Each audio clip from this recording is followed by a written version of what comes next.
Bismillahirrahmanirrahim. Assalamualaikum warahmatullahi wabarakatuh.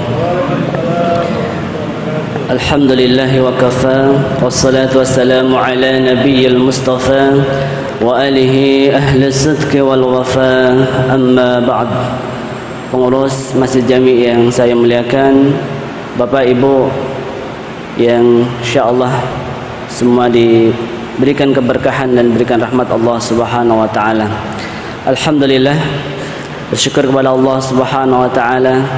Allah masih mengizinkan dan memberikan kesempatan kepada kita untuk ta'abbud, melaksanakan salat subuh berjamaah. Ini nikmat yang sangat agung yang patut kita bersyukur kepada Allah Subhanahu wa taala di antara nikmat-nikmat yang Allah berikan kepada kita. Salawat dan salam untuk qudwah hasanah Rasulullah sallallahu alaihi wasallam. Allahumma salli ala Muhammad wa ala ali Muhammad. Bapak Ibu yang dimuliakan Allah Subhanahu wa taala, kita melanjutkan kajian atau pembahasan kitab Waratilil Qur'ana Tartila tentang adab tilawatil Qur'an wastima'ihi, yaitu adab membaca Al-Qur'an dan yang mendengarkan Al-Qur'an. Kemarin sudah kita bahas dua perkara. Yang pertama adalah at-tadabbur wal khusyu', yaitu pentingnya ketika kita membaca dan mendengarkan Al-Qur'an adalah dengan penuh kekhusyuan dan kita memahami setiap ayat yang kita baca. Yang kedua, tahsinus sauti bil Qur'an, yaitu memperindah bacaan ketika membaca Al-Qur'an. Kita masuk yang ketiga, at-taharatu wan nadzafah. Ya. At-taharah artinya suci. Maksudnya suci dari hadas kecil dan hadas besar. Wan nadzafah dan bersih. Ya. Bersih pakaian, bersih badan, bersih tempat. Ya. Jadi dua hal ini digabungkan oleh Syekh Anas Karzun bahwa memang betul-betul disyaratkan Bapak Ibu ketika membaca Al-Quran itu harus suci ya, dari hadas akbar. Ini ulama sepakat ya. Adapun hadas kecil, ini nanti terjadi ikhtilaf para ulama. Termasuk di dalamnya fala yajuzu lil junubi wal haid wan nufasa qira'atul Qur'an au imsakil mushaf. Tidak boleh ya bagi orang yang junub, perempuan haid, perempuan nifas apa? Membaca Al-Qur'an dan memegang mushaf ya. Di sini mushaf ya. Nah, walaupun di sini juga terjadi ikhtilaf para ulama ya, bagaimana kalau wanita haid itu membaca Al-Qur'an, boleh tidak? Nah, ada pendapat boleh, ada yang mengatakan juga tidak boleh ya.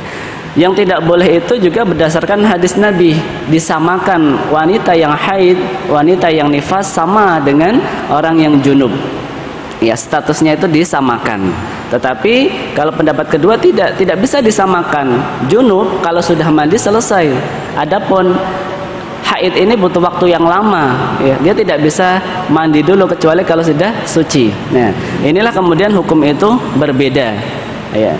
Dalilnya sama, hadisnya sama, tetapi cara menilai hadis tersebut berbeda, sehingga para ulama pun berbeda di dalam memahami. Nah, ini bagi ibu-ibu ya atau anisa yang kemudian berhalangan, baik dia dalam kondisi haid, bolehkah membaca Al-Quran?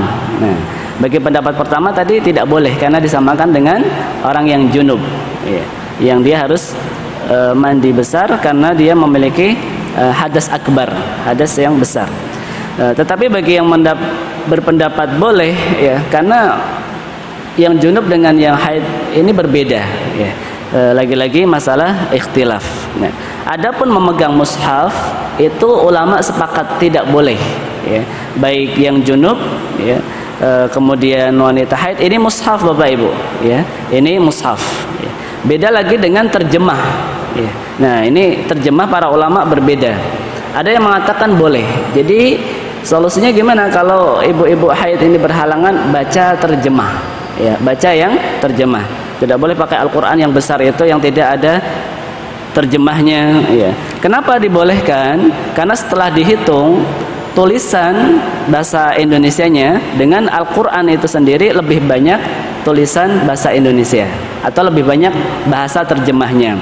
Kita bisa buktikan apa? Wa satu huruf di dalam Al-Quran, kalau diterjemahkan itu jadi 3 huruf, dan D-A-N ya, 3 huruf. Summa itu 3 huruf, sa mimnya 2 tasydid, 3 huruf. Diartikan atau diterjemahkan dengan bahasa kita, bahasa Indonesia, kemudian. Udah banyak itu. Dari 3 huruf bisa menjadi 10 huruf, dari 1 huruf bisa menjadi 4 huruf, 3 huruf, dan seterusnya. Nah, sehingga para ulama membolehkan ketika perempuan haid itu membaca Al-Quran dan memegang terjemah Al-Quran ya, karena terjemah dengan mushaf ini dibedakan. Kalau ini karena tidak ada terjemahnya, maka ini dinamakan mushaf, dinamakan Al-Quran. Adapun ketika Al-Quran itu ada terjemahnya, maka dibolehkan. Termasuk belajar tafsir. Nah, lebih-lebih tafsir ini lebih banyak lagi, satu ayat bisa berapa huruf ya, ini tafsir namanya, itu juga dibolehkan. Nah, ada satu tafsir yang kemudian ini sangat hati-hati para ulama, yaitu tafsir Jalalain. Setelah dihitung antara tafsir lafzi, tafsir bil lafzinya, penjelasannya, dengan ayat Al-Qur'annya itu selisih 2 huruf. Ini kalau tidak hati-hati, percetakannya bisa sama tuh antara Al-Quran dengan tafsirnya itu, tafsir Jalalain ya. Seringnya kita disebut dengan Jalalain, yaitu yang dikarang oleh Jalaluddin As-Suyuti dan Jalaluddin Al-Mahalli ya, 1 jilid ya. Tafsir lafzi, masih tafsir bil lafzi. Jadi kalau kosakata ini maksudnya ini ya. Itu selisih 2 huruf saja setelah diteliti, dikaji. Makanya tafsir Jalalain ini disebut dengan tafsir lafzi, bukan tafsir ma'ani. Karena antara huruf Al-Quran dengan huruf tafsirnya itu berdekatan jumlahnya, maka itu pun kemudian hati-hati ya, kalaupun percetakannya salah maka bisa hampir dengan atau sama dengan Al-Quran ya. Adapun tafsir-tafsir yang lain itu udah tafsir ma'ani, ada tafsir Qurtubi, Tobari, Ibnu Katsir ya, dan seterusnya. Nah, ini terjadi ikhtilaf bagi perempuan haid tentang membaca dan memegang mushaf ya. Walaupun mazhab Syafi'i tegas ya, tetap tidak boleh ya. Amal junub wal haid fa innahu yahrumu alaihima qira'atul Qur'an sawa'un kana ayatun au aqalla minha. Walaupun yang dibaca itu hanya 1 ayat atau lebih kurang dari itu ya. 1 ayat saja tidak boleh, apalagi kurang dari itu. Wa yajuzu lahuma, nah di sini ijra'ul Qur'an ala qalbihima min ghairi talaffuzin bihi. Tetapi dibolehkan ketika sedang hafalan, tetapi kemudian bacaannya itu tidak dilafadzkan ya. Karena repot sekali kalau sedang semangat-semangatnya menghafal nih, bagi ibu-ibu atau anak gadis kita, datang haid 7 hari, 8 hari, atau bahkan mungkin lebih ya. Kalau tidak boleh membaca Al-Quran ya, hilang hafalannya ya. Karena Al-Quran itu diulang-ulang ya. Begitu tidak baca Al-Quran 1 pekan misalkan, karena halangannya 7 hari, maka ini tidak baca Al-Quran 7 hari, bisa hilang hafalannya atau bisa berkurang kualitas hafalannya. Maka dengan pendapat di sini boleh ya, boleh kalau untuk murajaah ya, mengulang-ulang hafalan. Walaupun ada juga disebutkan di sini hanya untuk mengucapkan di dalam hati, tidak dilafadzkan, ini juga dibolehkan. Wa yajuzu lahum an-nadru fil mushafi wa imrarihi 'alal qalb ya. Juga dibolehkan ya, melihat mushaf ya, yang kemudian membacanya di dalam hati. Ya. Lakinnahu ustusna min hadzal hukmi al-qira'ah biqasdi dzikri. Nah, kemudian pengecualian, berlaku hukum boleh membaca Al-Qur'an dengan niat zikir ya, dengan niat zikir ya. Artinya perempuan yang haid boleh membaca Al-Qur'an kalau tadi tanpa dilafadzkan. Nah, pendapat yang kedua ini boleh dengan apa?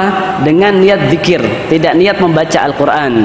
Sebagaimana kalau kita berangkat ya atau safar membaca doa subhanalladzi sakhkhara lana hadza wa ma kunna lahu muqrinin.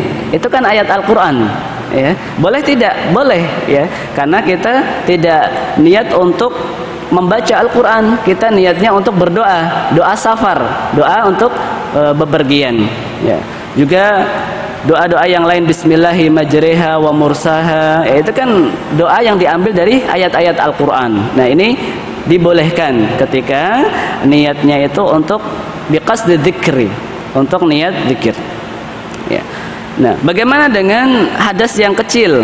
Amashtaratu al-wudu atau amashtiratul wudu'i farrajih annahu la yajuzu massul mushaf illa biwudu'. Wa dzalika liqali ta'ala innahu laqur'anun karim fi kitabim maknun la yamassuhu illal mutahharun, ya. Apakah disyaratkan wudu untuk orang yang memegang mushaf? Ya, disyaratkan. Yang rajih ini disyaratkan berdasarkan firman Allah dalam surah Al-Waqiah, innahu laqur'anun karim fi kitabim maknun la yamassuhu illal mutahharun, ya. Walaupun ini juga terjadi ikhtilaf pemahaman, la yamassuhu illal mutahharun, tidak boleh menyentuhnya kecuali orang-orang yang disucikan, ya. Yang dimaksud pendapat pertama, disucikan adalah suci dari hadas kecil, ya. Artinya kalau memegang mushaf dia harus berwudu, ya. Bagi yang enggak harus berwudu, ya, itu karena memahami mutahharun di sini adalah para malaikat yang disucikan, ya. Artinya lagi-lagi ikhtilaf ulama, ya. Boleh tidak pakai wudu? Kalau madhab Syafi'i, ya, atau yang jumhur Syafi'iyah itu tetap, ya, disyaratkan untuk wudu. Ini menurut pendapat yang rajih, yang paling kuat, ya. Tetapi kalau tidak memakai wudu juga dibolehkan karena terjadi perbedaan dalam memahami la yamassuhu illal mutahharun. Nah, juga hadis Nabi dari Amr bin Al-Hazm anna Nabiyya, Rasulullah pernah mengirim surat kepada ahli Yaman, ya. Di dalamnya ada tertulis la yamassul Qur'an illa tahir. Tidak boleh menyentuh Al-Qur'an kecuali orang-orang yang suci. Maksudnya suci dari hadas kecil. Fa idza qara'a Al-Qur'an duna ayyamussa al-mushaf fala yushtaratu al-wudu' lakin yustahabu. Nah, kalau tadi memegang, bagaimana kalau membaca? Ya. Membaca tanpa memegang hafalan, ya. Memurajaah, mengulang-ulang hafalan, maka tidak disyaratkan berwudu, ya. Tidak disyaratkan berwudu. Maka kalau anak-anak kita habis bangun tidur dia langsung baca Quran, kok nggak wudu dulu? Ya karena boleh, gitu kan. Walaupun dianjurkan berwudu, lakin yustahabbu, tetapi dianjurkan berwudu, ya. Walaupun boleh tidak berwudu, tetapi dianjurkan untuk berwudu. Lebih baiknya berarti berwudu. Qala al-Imam Nawawi yustahabu ay yaqra al-Qur'an wa huwa ala taharah fa in qara'a muhdatsan aw ghairu mutawadi jaza bi ijma'il muslimin, ya. Dianjurkan ketika membaca Al-Qur'an itu dalam keadaan suci, ya. Baik suci hadas besar ataupun hadas kecil, ya. Tetapi ketika dia berhadas, hadas kecil misalkan, atau tidak punya wudu, maka jaza bi ijma'il muslimin. Ini sudah kesepakatan ulama.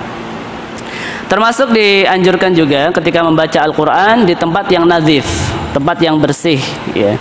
Kemudian wa ayyunadzaf al-qari fi famuhu bisiwak, ya. Sebelum membaca Al-Qur'an, ya, ini adabnya adalah bersiwak, ya. Kalau kita tidak ada kayu siwak itu, ya pakai pasta gigi. Nah, ini adab. Waqad kana Rasulullah idza qama minal laili litahajjud, Rasulullah itu kalau bangun di waktu malam untuk salat tahajud, yashusu fammahu bisiwak. Rasulullah, ya, melakukan siwak, ya. Jadi ketika bangun dari tidur untuk salat tahajud, ya, beliau menggosok-gosok giginya, ai wa yunadzifuha, membersihkan gigi dengan kayu siwak. Yang keempat, adab yang keempat, al-istima' wal insat, mendengar dan diam. Ini bagian dari adab. Ketika dibacakan Al-Qur'an, maka dengar dan diam.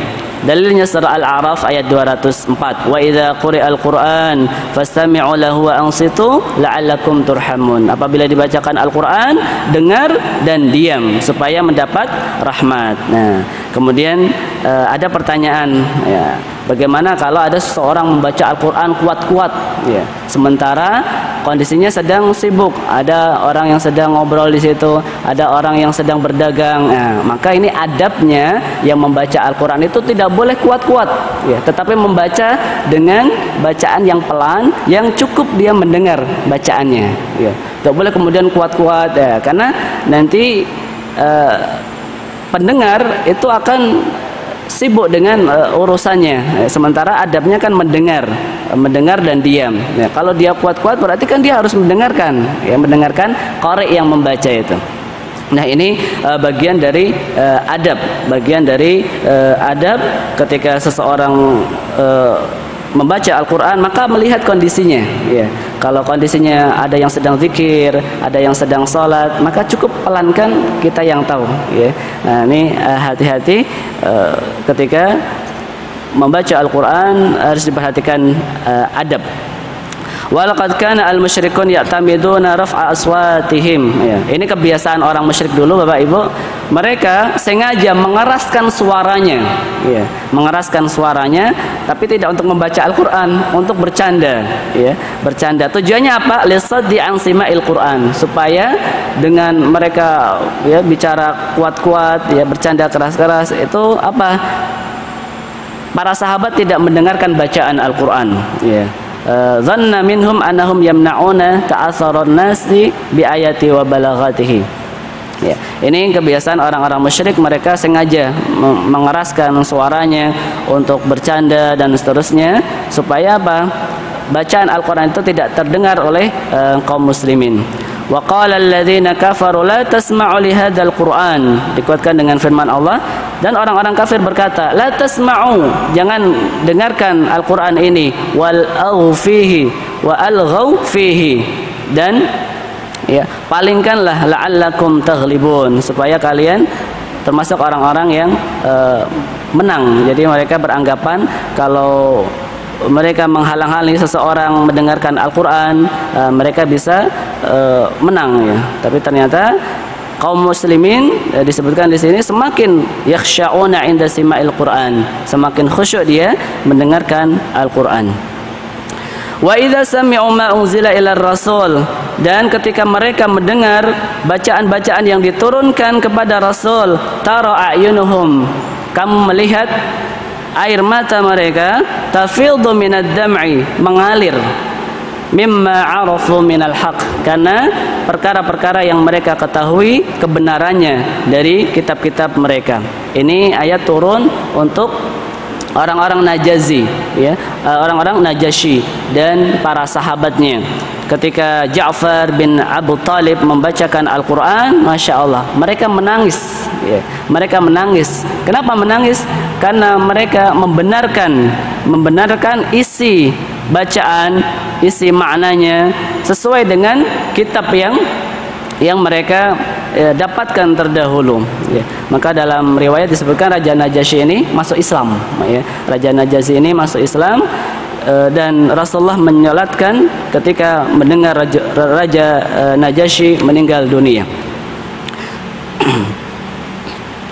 Fal ayatul wahidah min kitabillah, satu ayat dari Al-Quran, ketika kita benar-benar mendengarkan dan kita tadabbur maknanya, maka bisa tuhdatsu fin nafsi ta'tsiran, bisa memberikan pengaruh yang luar biasa dalam diri kita dan memberikan ketenangan, juga rahah, ya, kebahagiaan yang tak ternilai.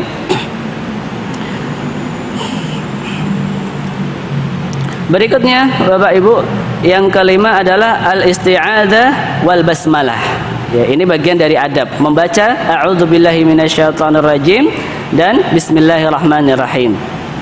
Ini juga berdasarkan perintah Allah Subhanahu wa taala dalam surah An-Nahl ayat 98. Fa idza qara'tal Qur'an, apabila kamu membaca Al-Qur'an, fasta'id billahi minasyaitonirrajim, maka mintalah perlindungan kepada Allah Subhanahu wa taala dari godaan syaitan ar-rajim, yang dirajam, ya. Kenapa demikian? Li'anna syaitana yahrusu ala sarfil muslim an ibadati rabbih. Karena sesungguhnya setan selalu berusaha untuk memalingkan kaum muslimin dari beribadah kepada Allah Subhanahu wa taala. Wa yazhulu dhahnuhu bi umuri tamna'uhu an tadabburi asna'a tilawati. Dan setan itu selalu sibuk, Bapak Ibu. Kalau kita baca Al-Qur'an, setan yang sibuk gitu. Kita sibuk baca Al-Quran, setan juga ikut sibuk. Sibuk apa? Sibuk memalingkan hati kita supaya tidak khusyuk, supaya tidak tadabbur, sehingga hilang tadabbur kita ketika kita membaca Al-Quran. Jadi kita sibuk membaca ayat per ayat itu, kita sibuk membaca huruf per huruf, setan juga ikut sibuk. Sibuk apa? Memalingkan hati kita dari apa? Dari kekhusyuan, supaya tidak khusyuk ketika membaca Al-Quran, supaya tidak tadabbur di dalam membaca Al-Quran. Ya, maka inilah hikmahnya. Di antaranya ketika kita dianjurkan untuk membaca al-isti'adzah atau a'udzubillahi minasyaitonirrajim adalah kita meminta perlindungan kepada Allah Subhanahu wa taala dari apa? Dari godaan syaitan. Karena selalu memberikan was-was ya. Bahkan ketika kita sedang ibadah pun digoda. Ada kok setan yang khusus ya, spesialis menggoda kita di dalam sholat, dibikinnya lupa. Ada setan yang khusus atau spesialis dalam bidang ketika kita membaca Al-Quran. Jadi sudah ada ya, mereka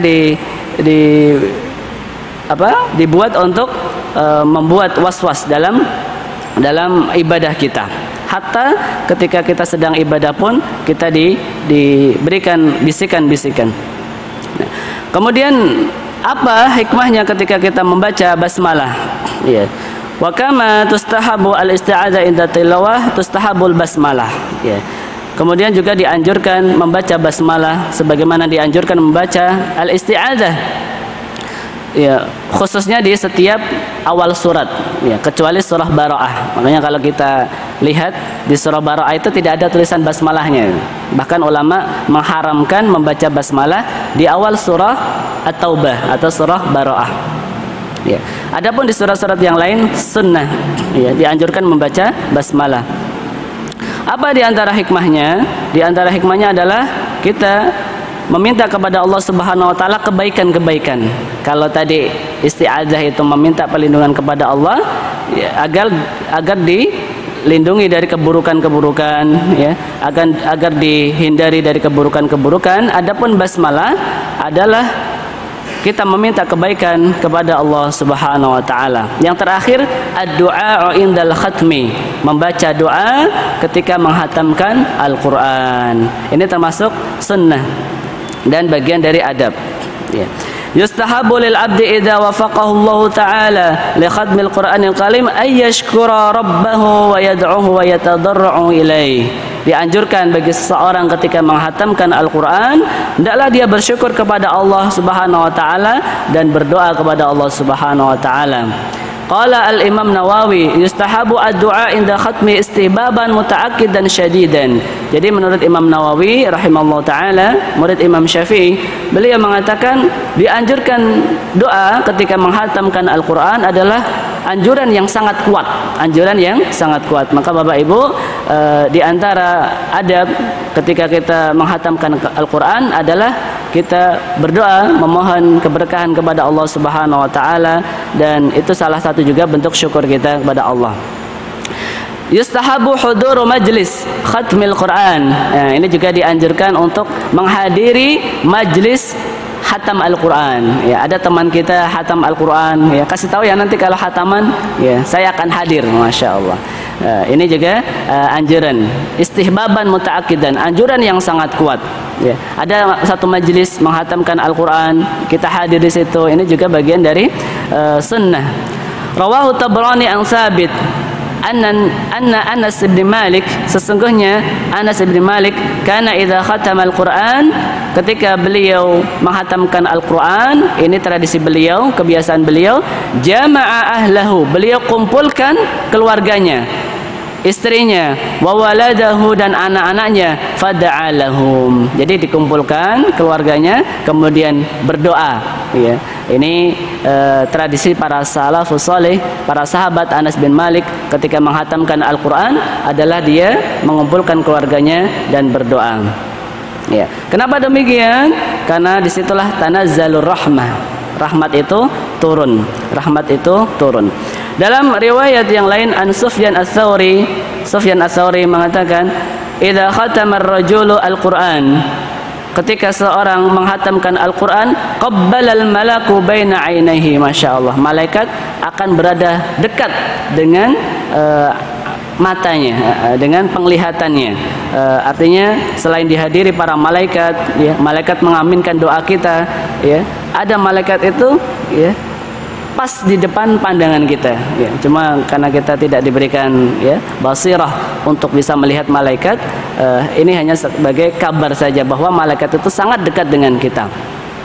Fakhris akhil muslim, maka kita berusaha, wahai saudaraku, untuk mengambil keberkahan di waktu yang berkah itu, yaitu diturunkan rahmat dan dikumpulkan keluarganya, dan wad'ullaha bisalihid da'wat, dan mintalah kepada Allah Subhanahu wa taala dengan sebaik-baik doa. Supaya apa? Supaya mendapatkan kebaikan dan berkah.